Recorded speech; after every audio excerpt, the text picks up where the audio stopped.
my background, I said, was in human resources, and I started doing OD work in mostly manufacturing companies.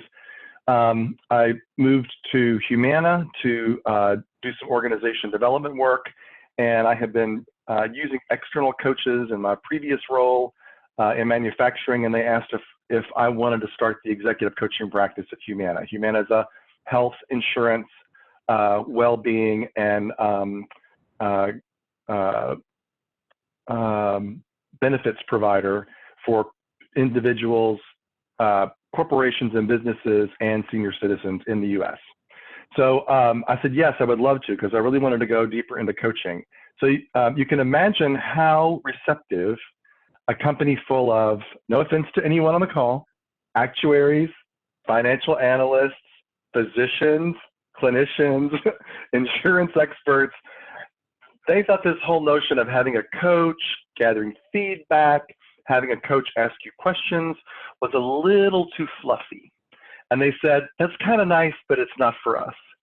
And so I pondered, what aspect of coaching would attract and engage executives and leaders in a very data-based healthcare clinical setting. That was about 2006. And about that time, we got neuroscientists and social science researchers focusing on their applications in human performance, coaching, performance feedback, human resources, training and development. And so we had this emergence and focus on the science of coaching and how can what we know about how the brain works help us in coaching. So I brought that to bear to the coaching practice and said, what if we took a brain-based approach to coaching and we focused primarily on reflection, insights, and how people can use their brains to have better ideas and better solutions that help themselves and their teams. That was something that everyone at Humana was interested in. So I based and launched the coaching practice on the science and neuroscience of coaching and how our brains work. And it really went well. It took off very quickly. I brought in external coaches who were using brain science approaches to coaching. I got trained as a coach like you are. I became certified through ICF. I brought in another internal coach. So we had 2 full-time internal coaches inside the company. I developed a dashboard and some return on coaching measurements because corporations like to see data that shows this really works and how it works. And I just loved it. It was just fantastic. So I really became connected to how does the brain help us or hurt us? Where does it get in the way? And how can it help us get phenomenal results as coaches? And how can we help our clients use their brains in a way that such that when coaching is over, they are trained, they're aware of how their brain is operating, and they can create those kinds of insights and have those reflection moments even after the formal coaching engagement ends. So my whole experience and lens for this is from an internal coach, a business coach, a Fortune 70 US corporation. So those are kind of my blinders. And you'll hear me talk about examples through that lens as well. I left Humana to start my own firm in 2015. And so I continue to expand my approach to brain-based coaching, brain-based coach supervision. I also speak to corporate leaders and at conferences about how to use your brain to lead performance management. What's the brain science behind feedback conversations? And how do we use our brains to be better humans at work in the workplace? And so I'll be happy to give you some examples and reference that as well. So just kind of be aware that that's the lens through which I've learned and applied all this, and that's what I'll be sharing with you today. All right, so I'm going to share my screen with you. I have some PowerPoint slides, and I've sent, oops, the right one. Let's see. Do you see the slide that says "Be a coach with the brain in mind"? Yeah, it looks good, Jeff. Perfect, great. So, what I'm proposing and learning and sharing with you today are applications. So we'll talk a little bit about the brain science behind approaches to coaching, but I'm really going to talk about specific applications for you as the coach and for you to use with your coaching clients to make your coaching conversations, to make your coaching sessions, and to make your coaching practice stickier, resonate, stay with your clients and with yourself, and know when your brain is really helping you and when your brain is kind of getting in the way, and how to manage that. All right, so let's first talk about your brain on coaching. So we're going to focus on 3 parts of the brain and how they are engaged in the coaching process. And some of this you may have heard before, but I think how it comes together in coaching and how we explain it to our clients is very powerful and can be really useful. So the 3 areas are the amygdala, the prefrontal cortex, and basically your long-term memory. So the amygdala, of course, is in the center of your brain. It's in the limbic system. That's the emotional center of your brain. And as most all of you know, it's the filter through which you experience everything. Whether you're conscious of it or not, or it's just below consciousness, we experience the emotional aspect of everything around us first, and then we process it into something that we might consider to be rational or logical or database. Usually it's not, but that's the driver of everything. And as many of you have probably experienced already, when some people start coaching, they're a little nervous about it. They're uncertain about what it is. They want to do new and different things they haven't been able to do through training or mentoring or sponsorships or other types of development activities, but sometimes they come a little apprehensive to the coaching session and to the coaching experience. That's our amygdala telling us something is new, something is different, we need to watch out for it. It's also the place where we get hijacked, and you've probably heard of the amygdala hijack, where our emotions are so extremely positive, like when we're at a sports event and we're cheering for our favorite team, or when they're extremely negative or defensive or threatened, like when someone tries to outdo us. We have a teenage son. When your teenager defies you and tells you they're not going to do something, you know, as a parent, your amygdala just fires off and you have no control over your responses. The emotions just take over. So that's the primary part of the brain that is going to be engaged in a lot of our coaching. The next part is the prefrontal cortex, and that's a spot right behind your forehead. It's a very small portion of the brain. When you think about magnitude and the size of your brain, it is the part of your brain where you take in new information. You tease out what you're learning, seeing, experiencing. You make decisions about what you're looking at or experiencing. You figure out how you want to use that information or what you want to do with it. You find a solution, you find an insight, and then your brain quickly tucks that back into long-term memory. The long-term memory is where we go on autopilot. In essence, it's every neural map, every collection of stories and experiences that we have hardwired into our brain, so our brain doesn't have to think about it anymore.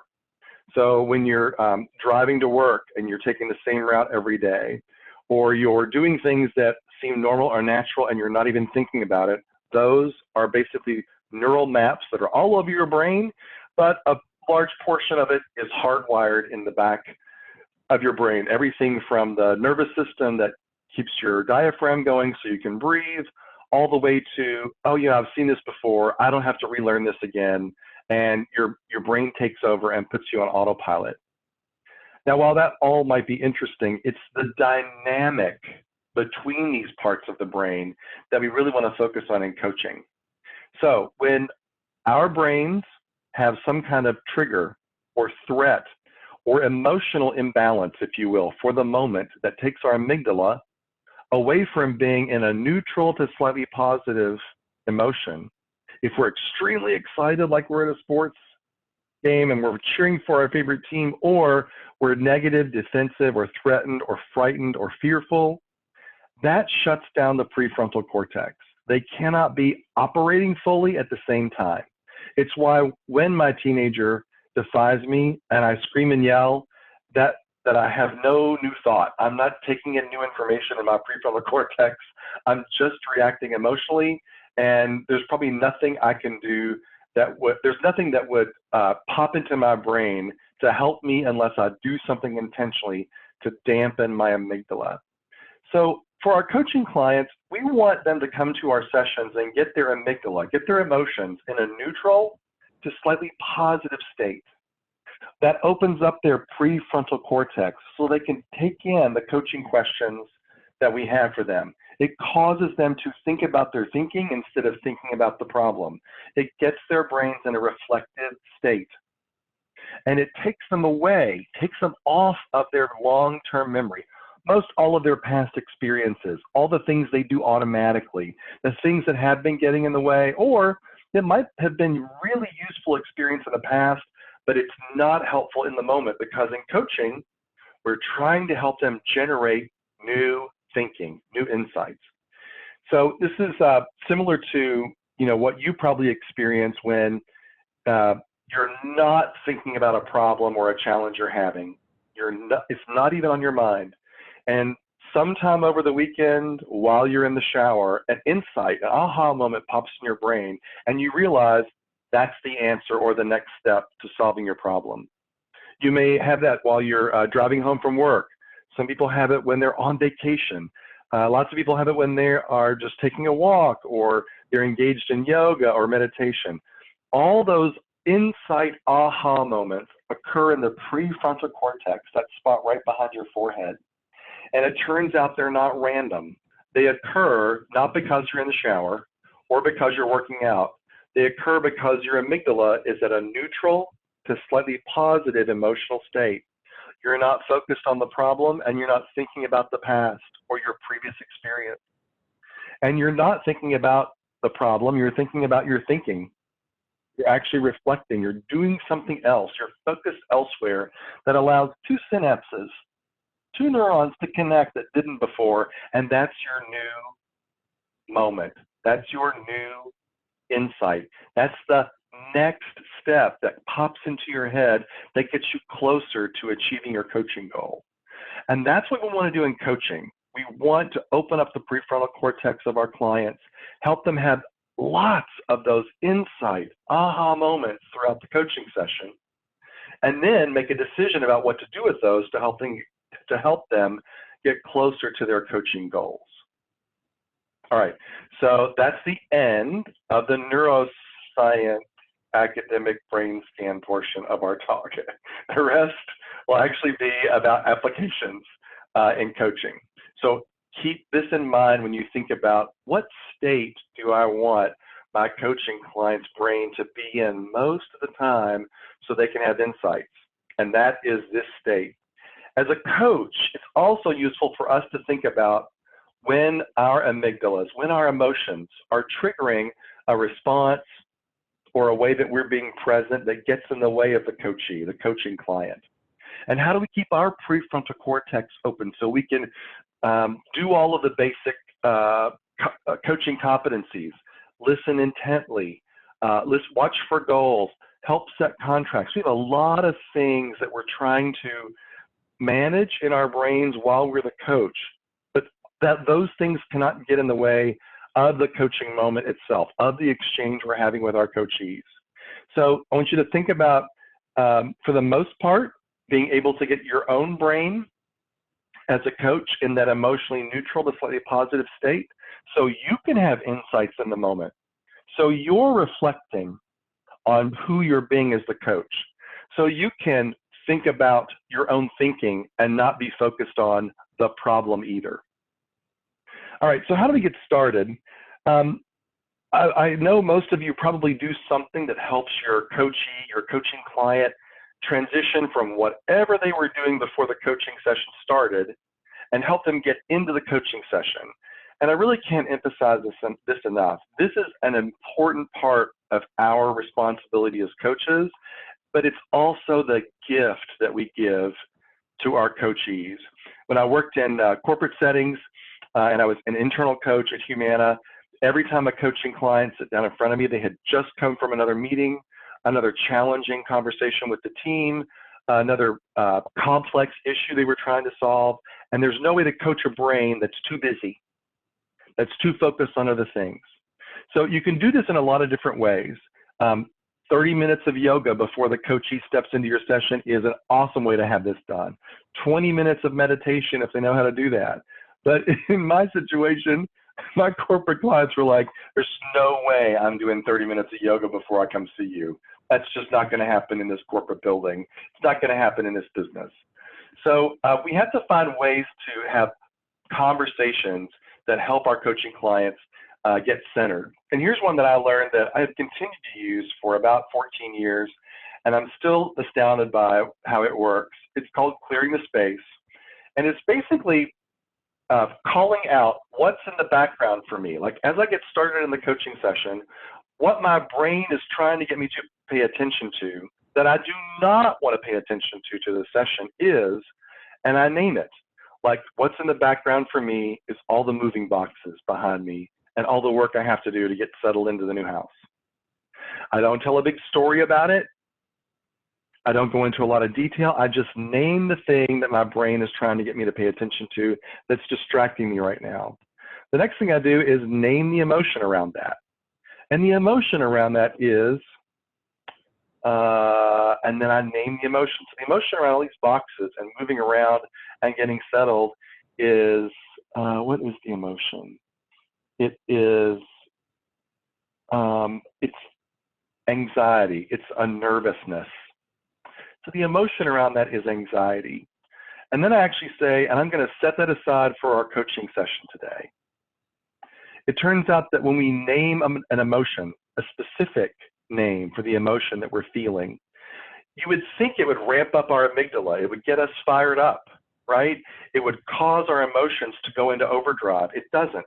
Functional MRI studies show that when you accurately, specifically name an emotion, it dampens your amygdala, and you get to put your emotions in a neutral to slightly positive state really quickly. And that's a really important piece of neuroscience. It really is kind of like what, I don't know what it's like in your countries, but in the US, when the kindergarten teacher says to the young student, use your words, tell me how you're feeling. That's not just because they're trying to be touchy-feely or fluffy. When we name our emotions, it actually dampens that emotion and lets us have our prefrontal cortex open so we can make a different decision, a different choice. I clear the space for myself in front of the client. What's in the background for me is blank. The emotion around it is blank. I'm going to set that aside for our coaching session. And I clear the space on as many things that are in my way so I can be present for them in the session. And then I turn it around and I ask them to clear the space on as many things that their brain is trying to get them to pay attention to that is getting in the way of them stepping into the session. And I'll have to say that for corporate executives, this turns out to be one of the hardest things that they have to do in the sense that they're never really trained to do this. We don't have a large emotional vocabulary list as humans in general. We don't get taught a big emotional literacy course for the most part that gets us in touch with a variety of emotions. But once my coaching clients start to do this, it's the one thing they look forward to every time we sit down and they start doing it outside their coaching session. So I have them clear the space on as many things as they need to. I have one client sit down in the conference room where we were having a coaching session, and I could tell as she plopped in the chair how distressed she was. And she said, I've just come from this horrible meeting. And I said, well, let's clear the space. We were about a third of the way through our 6 or 7 months of coaching together.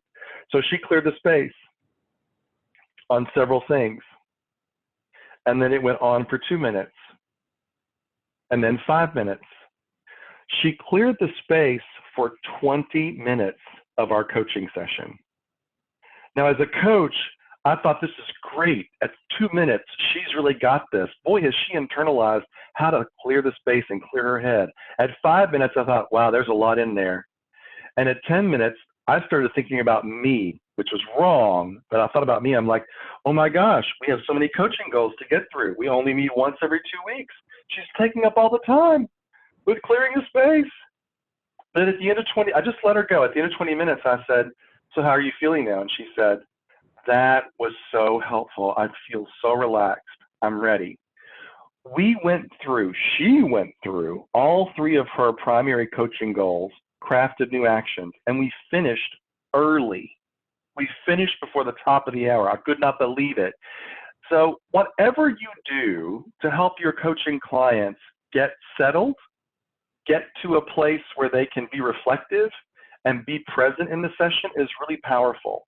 So I'm going to stop sharing the screen for just a second and ask you to take yourself off mute and offer up what are some things you do to get your coaching clients, if you've tried this before with anybody, to get them settled, to get them connected before the coaching actually begins. How do you get them settled in the session?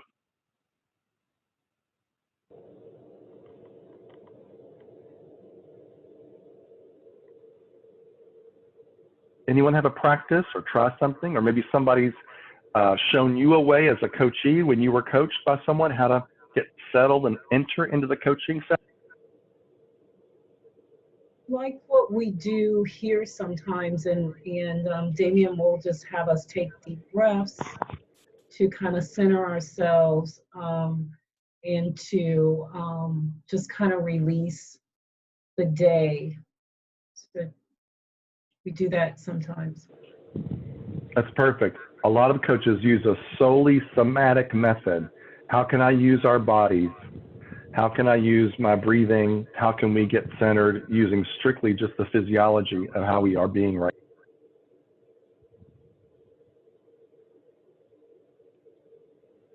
Other ideas? Just the breathing, I think a couple of, a few breaths. I think I've done that with Carlos. Where's Carlos? Before we started the mentor coaching sessions. And to me, that was really good because that kind of brings you back and centers you before you start. Exactly. Other ideas? Sometimes, again, from that somatic standpoint of really tuning into what you're sitting on, how you feel, how you're being supported, maybe in a meditative state, or you're with your eyes closed, or maybe just simply spending that minute or two tuning into what you're feeling in your feet or your butt or your back or whatever is supported by, and how it feels, and just really being right there, right present. That's exactly right. That's why yoga and meditation are so powerful. They incorporate all those things, and you can get someone's emotions to neutral to slightly positive really quickly. Open up their prefrontal cortex so they can have insights and they're not focused on the problem, and they get off of their long-term fixed experience. Any others before we move on? I had a coach who began every session with asking me what I had created since the last time we met. So it was introducing me into the space of self-acknowledgement, and then he'd ask me what I was grateful for. So sinking into the space of gratitude and moving forward from there. Yes. Gratitude is an automatic, emotional dampening, prefrontal cortex opening, reflective experience. And you'll find that some of your coaching clients will be able to do that really quickly and easily, and others don't know how to pat themselves on the back. They can't acknowledge themselves, which is another great coaching moment. So yeah, getting them that skill and teaching them how to do that is powerful. What? The normal check-in with coaches where we're, in a way, we're touching upon what's in the background for them. Sometimes we don't actually get the time to, or we get distracted, and we don't actually interrogate that emotion. The whole idea of parking the emotion, if we're working with very rational people who, for example, are seasoned negotiators, then they already have that rationale in. Let's put that aside for a moment. Yeah? So that will definitely resonate with them. And we see the mechanics of why that is effective. Thanks, Jeff. Yeah, that's interesting. Depending on the skill or occupation or regular practice of your coachee, your coaching client, this may be something that they can connect with really quickly. When I coach people who have a strong spiritual background or religious affiliation, they equate it to some of the things that they think about during prayer, right? Which is another reflective state that helps you dampen emotions and focus on gratitude and get off the problem. So start to watch for these different ways to help people shift from what they've come from to getting into a reflective, present, almost relaxed state as the coaching session begins, because it turns out it's really, really powerful. All right, so let's talk a moment about how we actually dampen emotional responses. So I'm not here to suggest that we don't bring emotion into coaching. We do. It's kind of everywhere. Sometimes it's an overload, either from the coachee, our coaching client, or from ourselves. As a coach, there are moments where we don't want our emotions to kind of get in the way of the coachee or to dominate the session.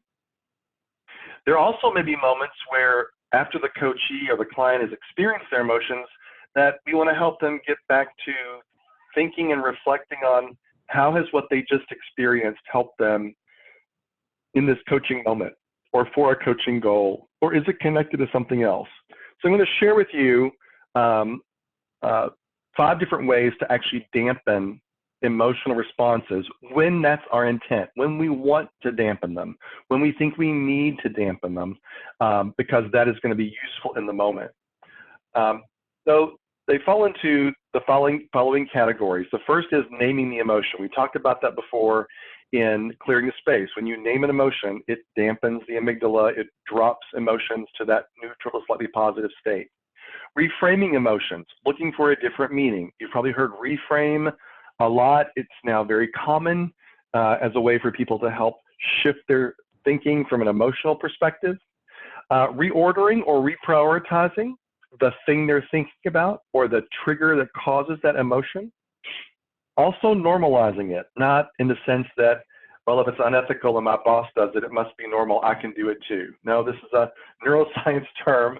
When we talk about normalizing it, like identify what's usual or normal or exceptional. And when our brains realize what might be expected or natural or organic versus what is exceptional, then we can dampen those emotions. Repositioning it, looking at this trigger or this emotion or this thing that triggers the emotion from other perspectives. So how do you do all these? Well, good news, there are no probes or electrodes that you put in any coachee's brain to get this to work. We do this through the power of coaching questions. So on the next slide are a list of these types of questions. So naming the emotion is obviously what we did before, being specific, succinct, and accurate in how you name the emotion. Reframing it for yourself or for your coaching client sounds like this. What can I learn from this, or what am I curious about? How can what this thing is that may be triggering me help me to achieve what's important for me? How can this thing that might be negative or not useful have some useful edge for me? Reordering and reprioritizing. What priority really is this for me? Is this a priority now or is it later? Is it for me or my team or someone else? Who needs to pay attention to this? And is it the most important thing to pay attention to right now, or is it not? Normalizing it. Here are the questions. Is this normal or expected? Does this happen elsewhere in the universe? Is this the first time in the history of human existence as we know it that this thing has happened? And the answer to those questions usually are, no, this is not as unusual as we think. When some of my corporate clients come in with challenges from budget cuts or reorganizations or a CEO resigns or a lawsuit hits the company, yes, they're dramatic, they're important, they demand attention. But is this the first time in the history of organizations these things have ever happened? No. Is it happening to them specifically? Did that act, was it because of them and to them? And 99.9% of the time it's no, I'm just somebody who has to deal with it and focus on it and help fix it. So when we are in the process of thinking how unique or important is this for us, and how normal in the grand scheme of things is it, our brain realizes I'm not the only person that's threatened here. This is not the universe pointing all of its guns at me and aiming, right? And then finally, repositioning it. Looking at the issue, topic, or event through other lenses. What are the different points of view that I can look at through this? If I looked at this from 2 weeks ago, how would I experience this? If I were to look at this from our customer's perspective, what might that look like? If I looked at this from how my manager sees this, if I look at this from how the people that are in my community organization, anytime we have our brains shift and look or consider things from different perspectives, it dampens our amygdala, gets it to neutral to slightly positive, opens our prefrontal cortex, and dampens and shuts down our past experience that might be getting in the way. So I offer this up as a way for you to be able to, in the moment, dampen your own emotions if they get in the way of you being a coach, especially if it's a moment where you need to be objective or you need to be present and your emotions are causing you not to be present. I also teach this to my coaching clients. So not only in the coaching session, when an emotion is not useful or it has the emotion has already served its purpose, if you will, gotten their attention on something, then how do we get them out of that emotional trigger to focus on what to do and how to move forward, or how to think differently, and what do they take away from this as they leave this emotional moment? We also, as coaches, get to deal with an awful lot of feedback, and our coaching clients are likely to be buried in it. There's nothing wrong with feedback, and I still know excellent coaches who do 15 to 20 interviews with the stakeholders who might be the manager or the direct reports of the coachee, or family and vendors, and they gather all this data. They may even shadow the coachee in their workplace or in their setting to see how they lead and what that's like. And there are other coaches I know who do none of that, but they use surveys and tools. Get some folks from Korn Ferry here. There's plenty of awesome tools out there. We are buried as coaches and coachees with avenues to gather data for feedback. And I think as a coach, I'm grateful for that, but it also means that we really need to take care of our coaching clients as they go through that feedback process. And most importantly, as coaches, we are going to be buried with a lot of data.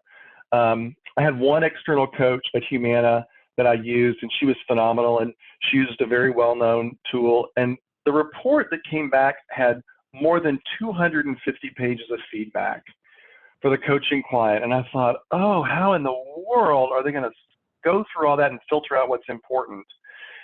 Likewise, I use some tools where the reports are very succinct. There's a couple of great graphs. There's a very short list of derailers or things that the coachee needs to focus on. But still, how do we turn that feedback into action? So what I want to share with you is some findings from social scientists and others who have taken feedback data and focused on what types of feedback data actually shift performance. What types of data in feedback are coachees most likely to take action on and do something about? And I offer this up as a way for you as a coach to help sift through the data to find these key nuggets to see if they resonate for your coaching client or for the coaching goals, so that you don't feel overwhelmed. Regardless of which tool you use, you don't feel overwhelmed with all the data. So Phil Dixon and several others have focused on 360-degree appraisal data over a 10-year time span. I think it's about a 14-year time span now, where they've done, well, they started a long time ago, but they're probably 8 years into really good data about this. And here's the types of data, the feedback that comes back. They've categorized it into 3 ways. One, there's feedback that's a generalization.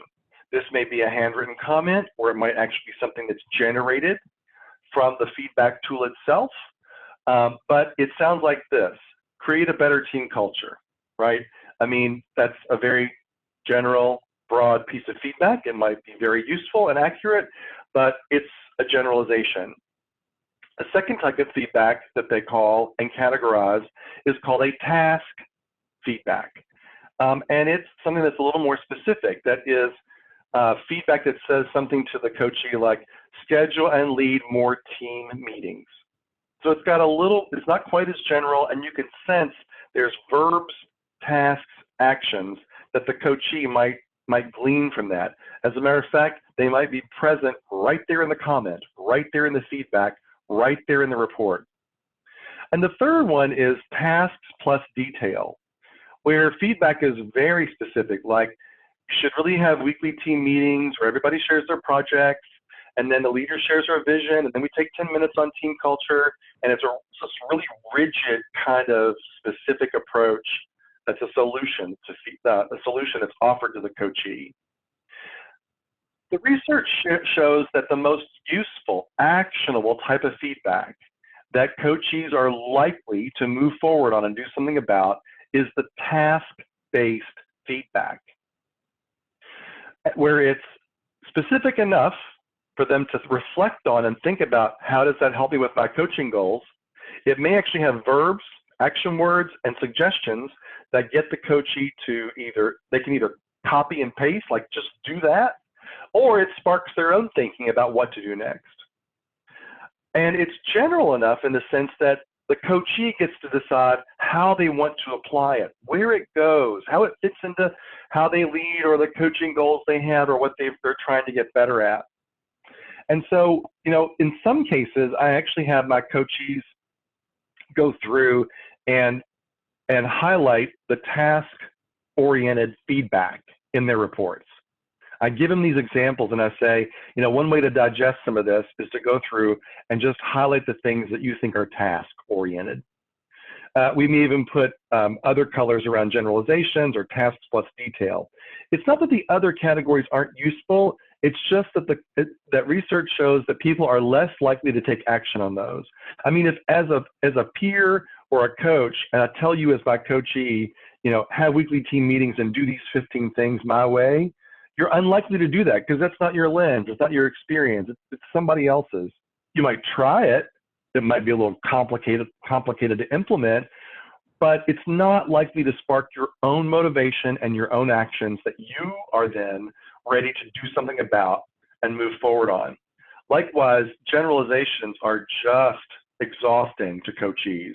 Be a better person, be a better leader, communicate more. I mean, they're just so unhelpful. And unfortunately, many stakeholders in their written feedback, where they get to create their own data and their own response, they just lean to generalizations. They can't get any more specific than that, and they just kind of throw that out there and lob it. So in addition to doing all that you do to help your coachees manage the stress of receiving 360-degree stakeholder feedback or interview results or a survey that's been done where they've gathered information, I think it's helpful to teach them how to review or dissect, if you will, or categorize the feedback. So then in the coaching session, the two of you can coach through what's the best use of the data we've just seen. What stands out as the most actionable that seems to align with your coaching goals right now? Which types of feedback are really unfamiliar and seem maybe even not applicable to your coaching goals, but you want to spend time looking at? It's okay to spend time coaching and looking at the task plus detail responses. There might be a nugget in there, right, that could be helpful. But copying and pasting all that detail into how the leader or the coachee is going to be and what they're going to do new or different tomorrow is really unlikely to occur. So I'm going to stop sharing the screen for a second. I'd like you to take yourself off mute. Share with me what you think is a brain-based, emotionally dampening, relaxing way that you have helped coachees sift through feedback reports, or the way that you have experienced your own feedback reports as a coachee or someone who's received feedback from a survey, a tool, or an interview-based type of feedback experience. something that I like to do is definitely the first two that you were talking about, renaming the emotion and then also reframing it. That's something I really like to do. Yep. There are a lot of emotions that come up around feedback, and having them name emotions as they go through it is powerful. Sometimes I'll have the coachee go through and, you know, check off feedback or survey results in red that make them angry or spark their negative amygdala hijack, and the things in green that they love and that feel really good. Just so we know what that is and we can identify that, and it doesn't get in the way of us reviewing what's going to be useful. What else do you use or do? I was just going to say that, and what I use is to, in the first minutes, really dig into, okay, but what things really don't make sense to you or get you angry or is packed of emotions, and hopefully take those in the first minutes, because if not, it sometimes like blocks what you can do afterwards. That's right, exactly. And Ben, are you at Korn Ferry? Nope. No, that's me. No, who was? Yep. That's Carlos. Yeah, Carlos. Thank you. So, tell me what you're an expert in this. Tell me what you know and experience and what you've seen that works. So what we try to do is to focus or reduce the impact of the feedback and just try to see it as a gift. A lot of our clients come to the feedback session completely freaking out.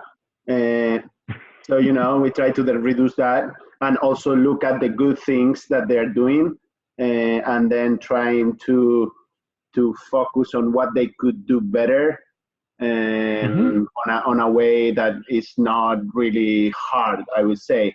Also, using our competencies, we, instead of trying to someone not stop doing a competency that they are overusing, we try to use another one that they are not using that could help managing the competency that they are really overusing. Right. Because it's really difficult to stop someone to stop doing something that they usually do good, but it's better to focus on something that they are not doing that will reduce that overuse of a competency that they do really well. Yeah, that's great. Thank you for that. Other experiences and ideas? One of the things we recommend is getting the feedback and just reading it through without having any type of emotion, reading it through. Then the second part is to go back and look at those things that you are in agreement. So circling those things that you are in agreement, and also putting some dialogue why you're aligned with those things. And then the third piece is to underline the things that you feel that there's a disconnect, and also provide explanation why you feel there's a disconnect. And so that kind of brings the individual into our presence where we have a talking point to start the dialogue and not making it so overwhelmed. Thank you for that, Myrna. That is so important. You know, when I was at Humana, and I still do this with my clients because so many of them are remote and we meet by video conference, I have to introduce the feedback report by email, right? I send them the PDF of the report, and I've gotten where I give instructions just like Myrna does, and I say, I know this is going to be overwhelming, so here is some guidance. Skim it first. Don't read it from cover to cover. That's not the story. And depending on the assessment tool or the feedback tool, I tell them I give them some direction. Go to this section first, see what's interesting there, highlight it. In the open-ended comments where people typed in their responses, skim them and just highlight words that stand out for you, whether they're positive or negative. Just kind of get it out of your brain, the reaction you're having to those, and highlight those. If I know in an assessment or a 360 feedback tool that there are several different sections of the report and that some are not useful until we're in the coaching session together, I'll tell them, don't pay attention to report number 4. We'll do that one together in person. Spend your time on sections 2 and 3. And section 1 is really just an intro, and I've kind of given you that already in our previous session. So just guiding them dampens their amygdala, gives their prefrontal cortex something to focus on, and tells them how to take in the data. And here's the big thing, gets them off of their fear of every bad feedback experience they've ever had. From the time a manager came by their area and said, be in my office in 10 minutes, I need to give you some feedback, to the last time they had a performance review, to any other time they had a assessment tool or a 360 feedback, there are never experiences where people are like, oh, just give me more. That's OD and HR people. We live for that kind of stuff, right? But most of our coaching clients are not like that. So every time you give someone guidance in an email or a phone call or the coaching session before the feedback comes, you're dampening their emotional response. You're giving their prefrontal cortex an opportunity to open up and to be more present and reflective. And you're likely to help both of you focus on that task-oriented feedback that will be useful and actionable and will self-motivate the coachee instead of spending hours and hours on the generalizations and trying to wonder and figure out what that means, or the tasks plus detail where someone wants your coachee to be just like them and to do it their way, which many times is not useful to the coachee. So I think this is really powerful as coaches because we're never going to be in a situation where feedback is, I should say that, it's just, we want coaches to be able to go out and gather their own feedback informally in the moment, especially after coaching is finished, to get better and to be better people in the things they want to be better at. The feedback process we take them through in coaching is usually much more formal, much more in-depth, and I don't see an end to the number of tools and surveys and resources we're going to have at our disposal as coaches to use. So I think it's our job to help the coachees learn what to do in this really deep dive of feedback so that they can get better at that in the moment, 30-second gathering informal feedback as they go through their day, because that's what keeps their learning going. That's what makes them adaptable and keeps them in the mode of pursuing their coaching goals even after the formal coaching engagement is ended. So we're at the top of the hour, and I'd like to take just a brief break so people can run to the restroom or get something to drink. We'll come back. I got just a few more things I want to share about the brain science of coaching, and then we'll open up to even greater dialogue once your brains have had a chance to reflect on these and other ideas for a moment. So Damian, why don't you tell me how long you all want to take a break for, and then I'll come back at that moment. 5 minutes. We take 5 minutes. So it's 5 o'clock, 5:05, or whatever you are. In 5 minutes, come back. Okay? The next thing I want to share was something I heard from Richard Boyatzis, who has done a lot of functional MRI research around how the brain works and how coaching works. And I heard him speak as a keynoter 2 years ago at the Executive Coaching Conference sponsored by the Conference Board. So it's all corporate coaches who run coaching programs inside their organizations. And he had a new book that was about to come out. And the title was called Helping People Change. And I put the name of the book and the link to Amazon in the chat, so you're welcome to take a look at it. But he's really focused on how can coaches coach with compassion, and what does compassion look like in the brain? And so I've pulled a few of his findings that I think are really powerful for us to know as coaches. And whether you're a coach in training because you've never done this before and you're going to become a coach, or you're a great coach already and you're learning a new way, a new methodology and a learning experience with Damian, or you're just curious about coaching in general, I think some of his recent findings and his theories, his approaches about how coaches should coach with the brain in mind are really powerful. So I'm going to share 2 slides that summarize that, and we can discuss it as well. So Richard Boyatzis says, during coaching, we emphasize a lot of the reflective and introspective mode of people's brains. And we've been talking about that for the first hour because that's really, really important. Some of his research finds that at least when coaching people in organizations, coaches tend to focus on what actions are you going to take next? What is in your control? What do you think you want to lead or do? And while there's nothing wrong with that, quote unquote, he does call out the notion that we have these default mode networks in the brain that we coach, how to be reflective, how to think about your thinking and not focus on the problem. And we have these task positive networks in the brain where people jump into action, they do something, they control something, they pull a lever, something happens as a result of their coaching, and they shift a behavior of some kind. And what he says is both of these are important, but they are different sections of the brain that light up, that are activated in functional MRI studies. And his proposition is that effective coaching guides the coachee through both of these networks, how to reflect and how to do, how to be introspective and how to get out there and change something at different stages of coaching. And when he says stages, it can be different stages of the hour that you're coaching someone or different stages of the engagement.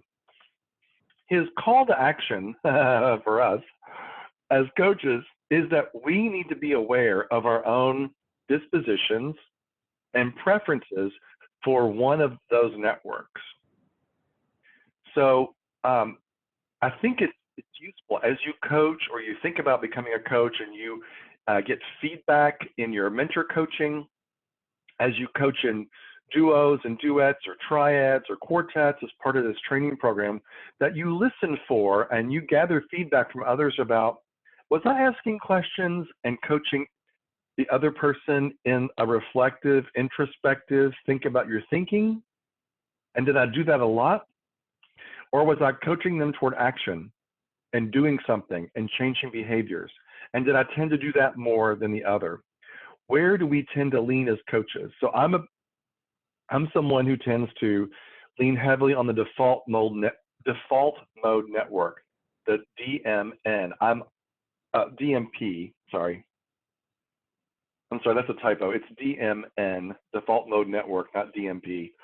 I'm constantly having to get myself out of that and ask coaching questions that focus on the task positive network, that get people to turn their thinking into, what would you like to do with that?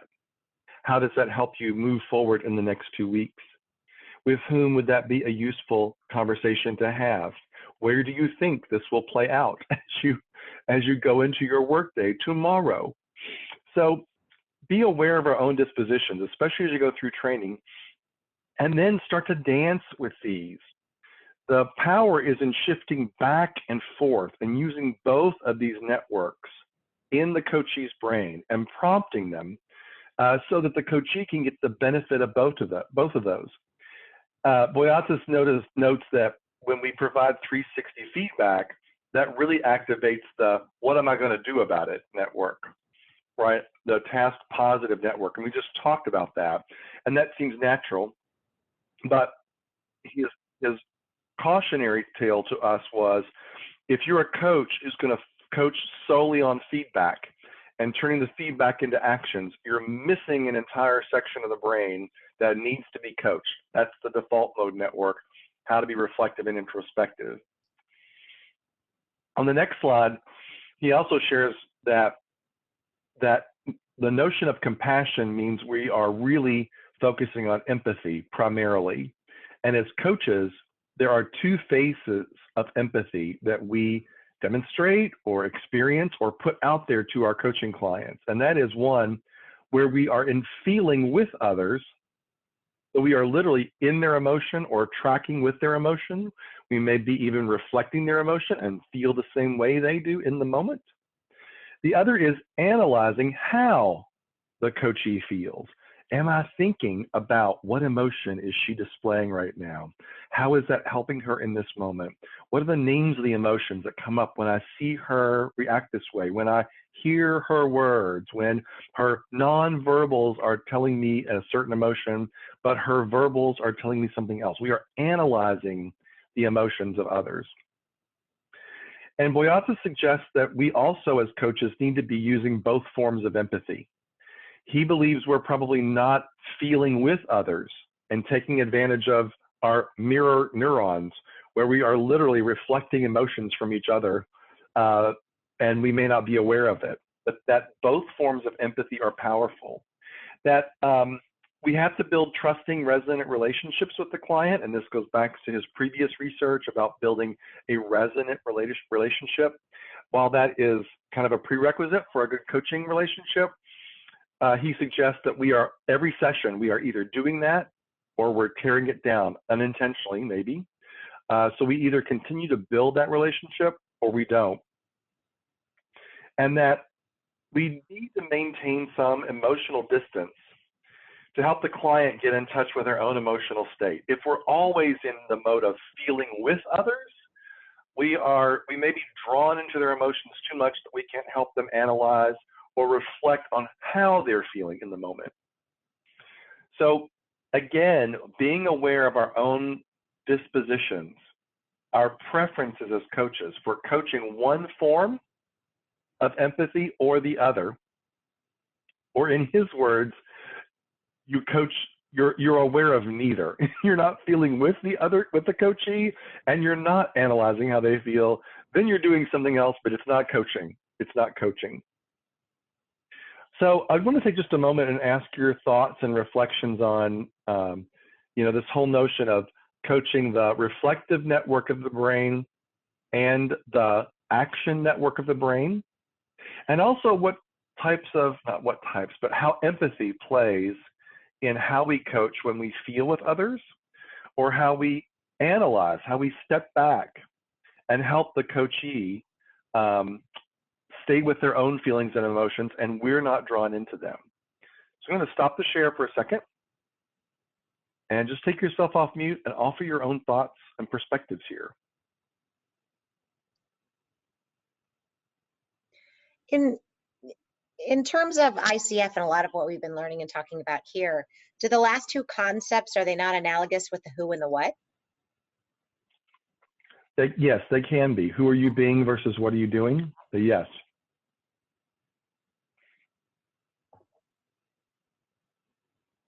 I think it's important when you're coaching people to definitely step back and have them look at their emotions with you being a little emotionally distant, but also to be empathetic to that and to walk them through how they are with others and how they are with themselves and what they're feeling, and have them identify their feelings, and then have them identify, how can you sit with that, and is that something you want to change? Excellent. What else?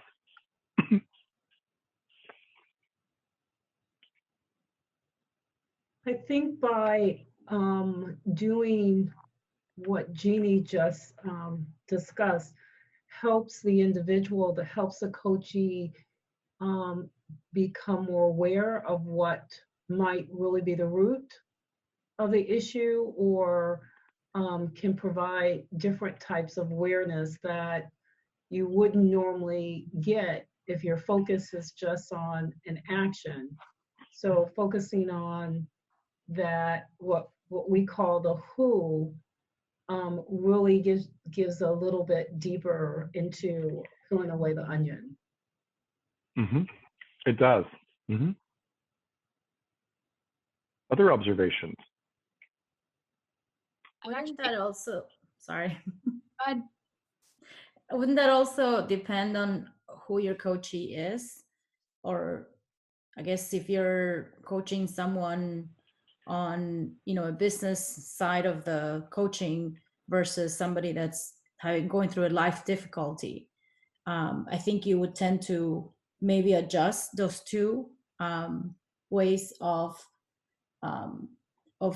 empathizing with the client. So I think it's important to understand where they're coming from, I guess, first, before we can use one or the other. It is. That's a good point. And Boyatzis' approach to that is yes and. So where are they coming from? What seems to be most useful? And don't forget to help the coachee use the other side, right? If they come with more tasks, or I need to get better at this, or I got to do this, then the who they're being and the reflective question is something that we should, as coaches, really put before them so they can consider it. And likewise, if they come to sessions with basically no emotion, right? Then asking about those emotions, like what emotions do you attach to this relationship with this other person? How would you identify how you feel when you approach this piece of work every time it comes across your desk? Then we're missing out on what we're supposed to be doing as coaches, even if the coachee is dominant in one or the other. Okay. Yeah, that's what I was going to say, actually, is I'll intentionally dance between both. And if I notice that they tend to gravitate around me wanting to be like compassionate and feel the emotions with them, I'll intentionally like go to analyzing, because it's like, or I'll even like I call it unveil. Like I'll say, hey, do you notice you keep wanting me to do this? You know, like I'll have them see it. Like I'll have them actually not to like, yes, call them out, but also lightly. Right. Behavior. Yeah. Other thoughts, observations? Actually, I have one more thing.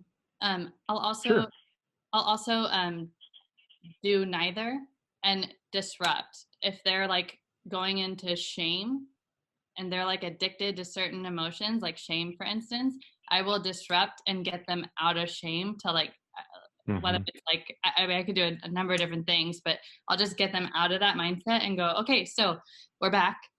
Let's continue our conversation, just so they can come at it from a different energy and perspective. Yeah. When does one emotion dominate or get in the way? And how do you help the coachee experience or explore or examine another one, or something that's not that emotion, if that's the way they continually lean? Yeah. I'm coaching an IT executive in an energy company, and at our first session, he was on the verge of a promotion, and we were going to find out before our second session whether he got it or not. The first session, I could not get him to reflect or think about his thinking. It was all action oriented, and he was basically telling me the story of his interview and how he wanted what he learned from the interview to be part of coaching, which was fine. But I noticed it was just all very, I was pulling the coaching into the hiring and promotion process. And I thought, okay, that's not going to happen again. So we got to the next session. He had been named, he got the promotion, and now he has these 7 direct reports, and he came with dilemmas. So suddenly he was ready to think, and I didn't have to do much to turn that switch, but I certainly noticed a shift. And if it hadn't happened, I was going to do some disruption to get him to think about the relationships he now has to have with these new direct reports, some of whom were peers. But sometimes you can really see it, sense it, feel it, and it's so prominent, like where a coachee's emotions are or aren't, and whether they're in that action mode and they want the coaching to be around that, or something that's not who they're being and something that's not reflective at all. And then how in a moment or one promotion, it totally wakes them up and they flip.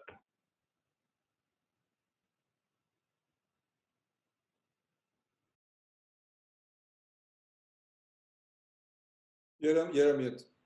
Yeah, I'm going to share my screen again and not put myself on mute, and move into something that I hope will be helpful and useful for you as a coach, especially if you're a coach in training, or you're thinking about coaching, or you're a great coach, but there are sometimes some sessions, some moments where we may feel overwhelmed or stuck with how to move forward as a coach. And I think it's because our coaching profession is well developed and continues to be researched, developed, growing, competency-based and other-based, that we have a lot to consider. And we have a lot to be as a coach as we move forward.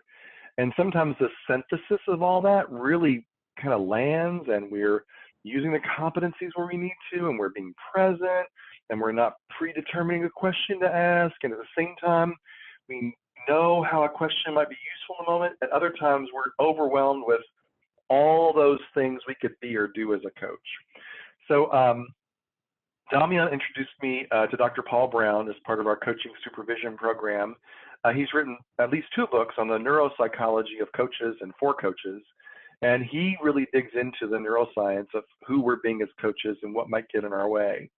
I took another course from him and then talked with him offline about how he is rethinking mindfulness. Now, mindfulness can mean a lot of different things, but as coaches, I think it means how can we take how we know the brain works and use that to be a better coach, maybe even in the moment of trying to be all the things that a coach is supposed to be. So his approach to rethinking mindfulness looks like this. It's that, mindfulness is not just meditation or yoga or reflection or being present or quiet. It really is how your brain's activity works. The activity inside of our brain produces what we see as the mind, right? So all the different lobes, all the different senses, all the different functions, all the emotions, all that together produces what could be called the mind, and that kind of third person thing. And it goes through, our brain goes through this dynamic process to do that for us. One, it takes in information. It uses and emits energy, and it connects and creates relationships between information and energy. So our brain really is this gabillion, some people say 80 billion, maybe more, connections of neurons and synapses and information and oxygen and blood and neurochemicals that flow across and around those. So at any moment, our brain is taking in information, and we are actually producing energy. Your brain produces about 20 watts of energy just in its normal activity. And we're looking for the relationship between things, like when we reflect on and think about, how can I be a better coach? Or what's the burning question the coachee is not asking herself? Our brain does all that together, and it does so continuously and dynamically, and he calls that the mind. So mindfulness is the synthesis, the integration of all those things our brain does well so we can coach. That can be overwhelming and exhausting, especially for those of us in coach training or who are trying to take our coaching to another level, a deeper level, or broaden our coaching skills, or just broaden who we are being as a coach. So in those moments, when you look at the reading list that Damian has given you for the course, and I know it's a long one because he did the same thing to us in supervision, or you think it's just too much for me to consider all at once, to be present and then deliver as a coach to the coachee, I'd like you to think about this. At any moment in your coaching session, you are gathering or using information that you've learned as part of your coach training. You are emanating energy, you are generating energy, and you are sensing the energy of the person whom you're coaching, the person across from you. And some of the things you're doing is helping draw connections or relationships between you and the coachee, between the coachee and her peers, between the coachee and her goals, between the coachee and her 360 feedback. And what I noticed from his work was, if we just think about in the moment of being a coach, that we're really the continuous dynamic integration of all these, I think it helps us be more present. It helps us be mindful in the moment and to put all the detail that we've learned aside for a moment and just to focus on what information energy, or relationships can be useful right now? How can I tap into what I know, how I feel, and what's connecting for me as a coach to be useful in the next moment with the coachee? As I sit with the coachee in front of me and I hear her speaking or giving report back on the action she's taken since the last session, what's the information that's coming in? What's the energy that I sense from her? And what relationships between what she's saying and doing and her coaching goals seem to exist?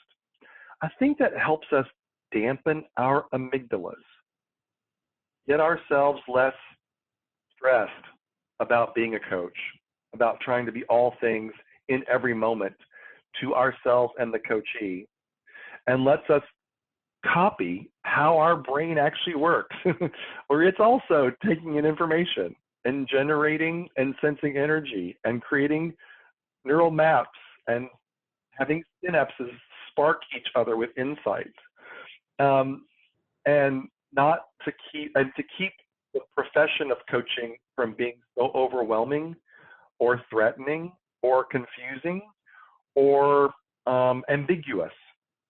So in the moments where you're trying to do your best, try less and just think about information, energy, and relationships and see what comes up as you are being the three of those, as you connect those for yourself and your coachee, as you are the dynamic integrator of those for the coaching hour or the coaching conversation.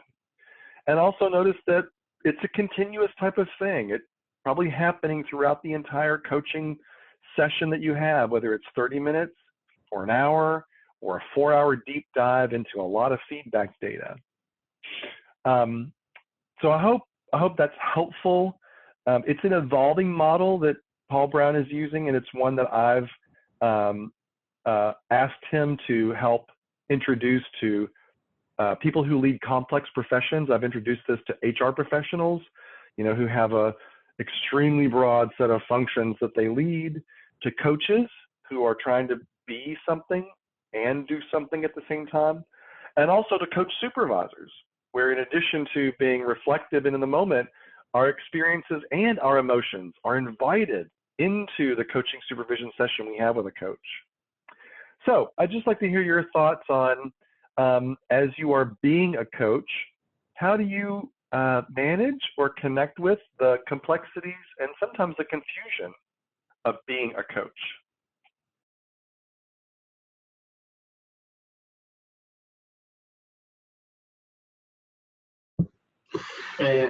For me, I think learning from our coaches. So being in a session, it makes us think our own problems, right, and organize our brain sometimes. So I always try to take things from our coaching sessions. That's one of the things I try to do, and it really helps. That I'm also learning, not just my coachee. That's great. Be in a learning mode, be reflective about what happened in the session, even afterwards. Yeah, that's a great approach. What else is coming up for you with this notion of being mindful as a coach or managing all there is to do in being a coach?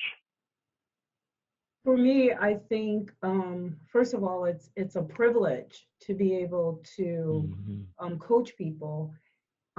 So I am usually right before the session really intense and nervous and want to make sure that's a great session. So some of the same things that we talked about at the beginning of this session, coming in, taking deep breaths, really being centered, just kind of focusing and releasing helps me. My mentor was telling me I also need to trust the process. I have a tendency, based on my HR exposure, to wanting to have solutions and help people get to those solutions. So what I'm learning is to trust the process, really practice active listening, and to focus on what the client is saying and to go with the client. So not having a preconceived or a set of questions that I have to ask at a certain time. Yeah, thank you so much for that. That HR experience example is a really good one. It's my background as well. When I worked at Humana, I taught the top 100 HR. There were 600 people in HR. The top 100 people in HR were business unit leaders, right, in human resources. And I taught them basically 8 brain-based coaching questions so they could help spark insights on the leadership teams where they serve in all the different departments and business units across Humana. So I did a 4-month Coach Light program with them and taught them how to have these coaching conversations, and they practiced with each other. And I thought, this would be great because, in HR, we should be better at asking questions. So at the end of the experience, I asked them 2 questions. The first, and this can apply to anybody, so I use HR as an example because that's where it came from for me, but the first question I asked was, are you confident in the 8 questions that you've learned and how these conversations go? And all 100 HR pros said, yes, I'm 100% confident. I know what I'm doing. I know what those questions are. I know how to do this. The second question I asked was, do you have the courage to go back to your business units and to ask these questions when there's a dilemma, or to help your business leaders think differently? And half of them, 50 of them, people I know in my company, my HR colleagues said, no way, no how, never, not gonna do it. And I thought, why wouldn't you have the courage to do that? And they said the same thing you did, Myrna, which is, I am HR. I am the answer ATM. I'm the person who's supposed to have all the solutions. If I go into that business and start asking questions, they're going to throw me out. This whole fear of having the courage, right, to be the coach, or to be in that moment that is ambiguous, or that is a different role that people expected us to be, is frankly what your coach training is all about. So you're probably not like that. You're not indicative of that because you're already in coach training, and those of you who are guests, you're considering it. But don't let whatever you are before you were a coach, or however you've been trained, be the thing that keeps you from being courageous in taking in information, energy, and relationships, and in the moment, figuring out how to be a great coach. Because it's not just all of the answers and solutions you have. It might be the process that works. It might be you just being quiet that works. It might be the disruptive question you ask. It might be here's what I'm noticing is going on between us as we coach today. Whatever that is, have the courage to do that, and to not let the coachee or the organization or another stakeholder kind of put you back in that mode of being the answer person or kind of knowing it all. That dynamic integration of information, energy, and relationships, how we're mindful, is what makes us great coaches, I think. Other thoughts? I would agree that being a solution-based worker for so many years is a large shift. And I think trying to get emotions out of people can be difficult, but I think that takes patience. It takes silence. It takes powerful questions. And it takes you being comfortable with you don't have the answers for them. They have to come up with the answers for themselves. So then you have to think about, if you've asked a question twice and they're not understanding what you're trying to get at, you have to rethink your questions and try and get at it at another angle. So, and I struggle with trying not to give them the solution because of my background. Yeah. Other observations and thoughts? I think one way that I can connect with the complexities is just being curious. I find that when I'm on that call, no matter what else is going on, even if before I'm like, oh man, I don't have time for this coaching call, I got 8 other things to do. And it's almost like going to the gym. As soon as you go, you're like, yes, it was, well, for me. So I was so, afterwards it was so great.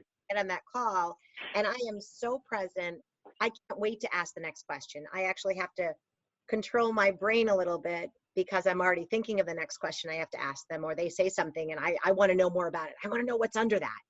And I've, again, learned so many techniques in this course too, to instead say, well, which way do you want to go? I'm observing this many things. Where do you want to go? You know, and again, not the co-creating a little bit more. But again, to bring this back, the curiosity to me is really fun. And again, being that HR background, moving away from the solutions for a moment, there was a limit to what we could ask. Interviewing maybe, but HR, we had to stay pretty much, you know, I can't really know what your feelings are. You know, so now it's kind of fun to ask questions that I haven't asked for years because I have to say holiday party, not Christmas party. You know, so it's really fun to be that present and that curious. And sometimes I could stay on the call for 2 hours with somebody. Actually, Jeannie and I did a coaching session, and it was really fun. And I kept asking her more and more questions, and our 20 minutes were up. And I was like, "Come on, I've got more to ask you. I want to learn more." So I think that really helps me, and it's what's fun about it too. Yep. When we're curious, our emotions, our amygdala drops to neutral to slightly positive. Our prefrontal cortex is open.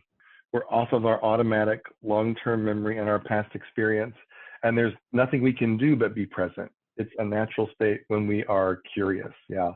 That's why I love the whole notion of, it's not just a buzzword. You know, if you're a coach, just stay curious. It literally gets your brain in that mode, that coaching mentality, that state, that emotional state where you have the opportunity to be the best possible coach you can be. And, you know, I appreciate what someone else just said about, you know, like before a session, I might get nervous and I'm a little tense. In addition to coaching, I'm a professional speaker. And one of the things I've learned from professional speaking and other speakers is, you know, every time I get ready to step on a stage and do a keynote, I am a nervous wreck.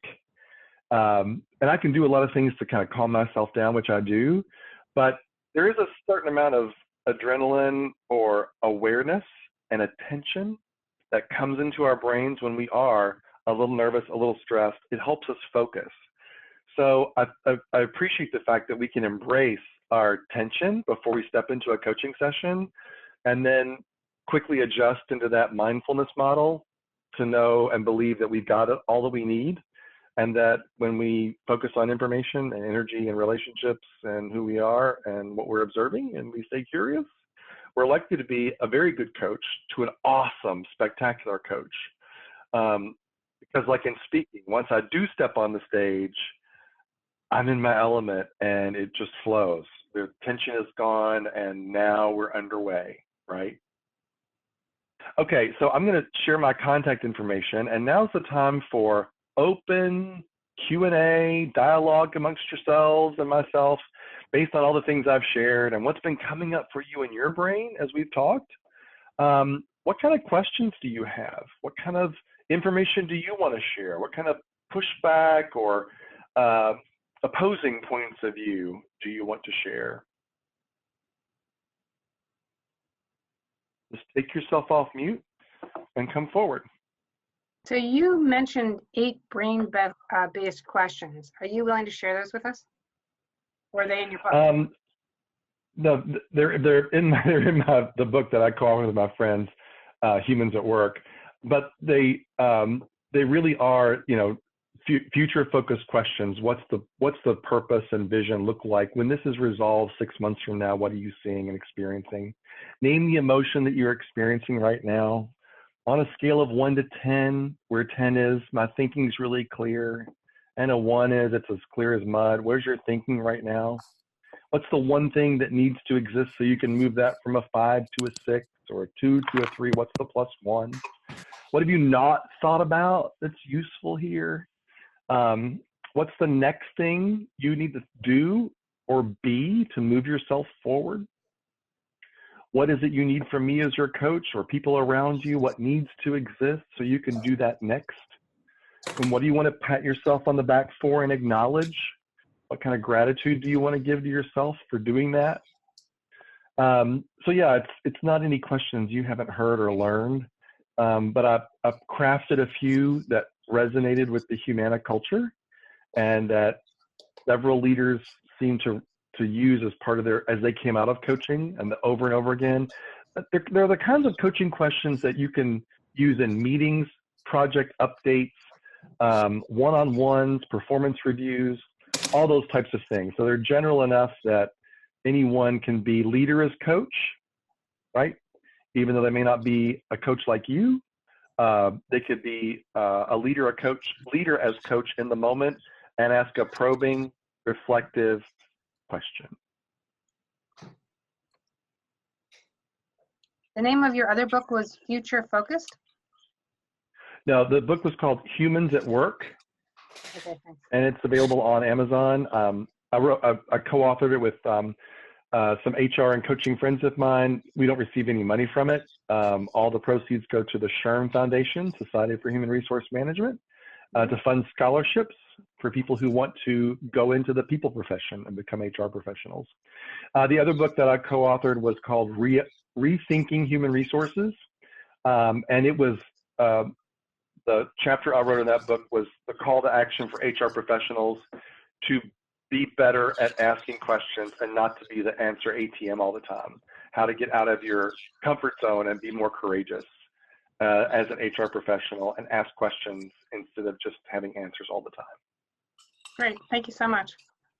Yeah, you're welcome, my pleasure. Other questions for each other or for me?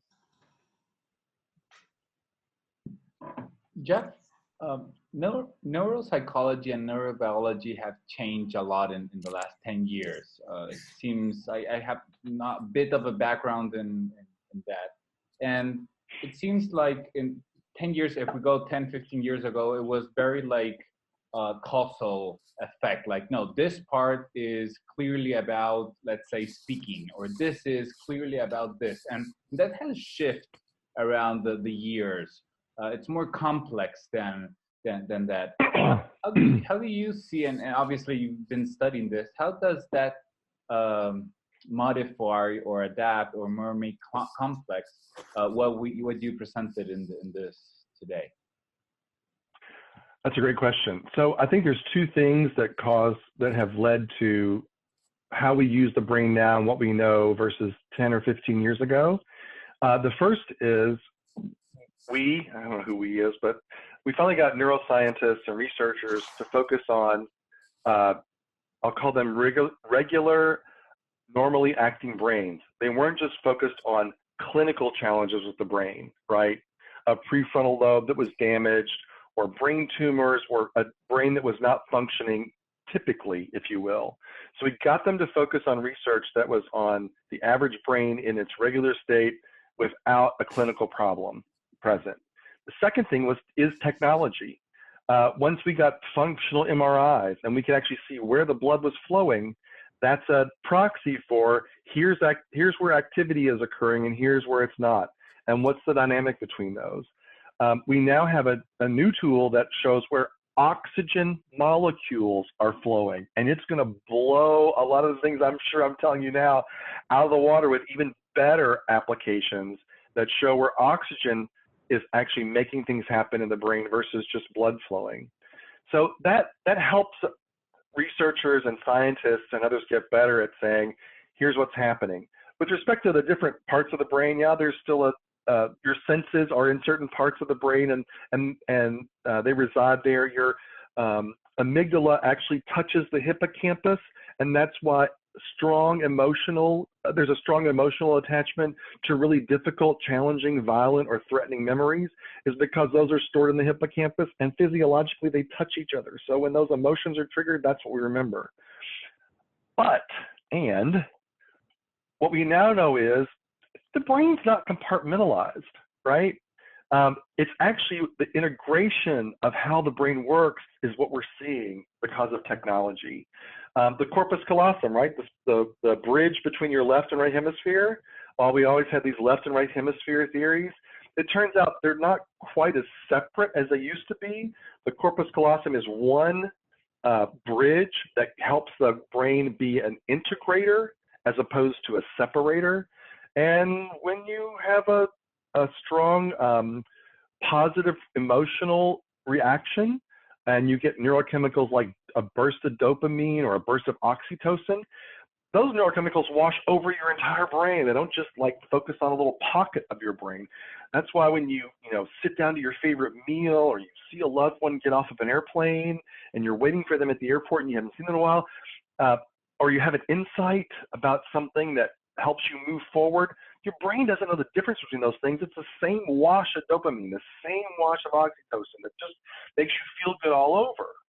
So I think what we're learning now is it's much more of an integrated, and that's why Paul Brown's work, I think, is so helpful. It's the integration of what's happening in the brain, not the pinpointing and triggering of what's happening in the brain. For example, we know what happens in the amygdala. We think we see what happens in the prefrontal cortex, but it's the dynamic between those two that comes to play in all that we are and all that we do, especially in coaching and supervision. It's not that you're going to get rid of amygdala hijacks. It's when they happen, how can I dampen them? And now there's 5 ways, right, in the PowerPoint to do that. And it's not that emotions aren't important, but when someone's on an emotional extreme, they're not likely to have a new insight or an idea. So when it's time is right, how do we help them dampen that emotion so they can reflect and think about what's the key learning? That's where I think we're headed, and I'm very anxious and excited and looking forward to dispelling more myths as technology improves and we get neuroscientists and other researchers focused on people's brains, especially for me and my clients at work. The functional MRI cap studies where there's a leader and they ask a question to the team and the team has on functional MRI caps and we see how that lands or literally distances the team from their leader, right? That's the kind of research I think can be really useful to me as an executive coach and to my clients.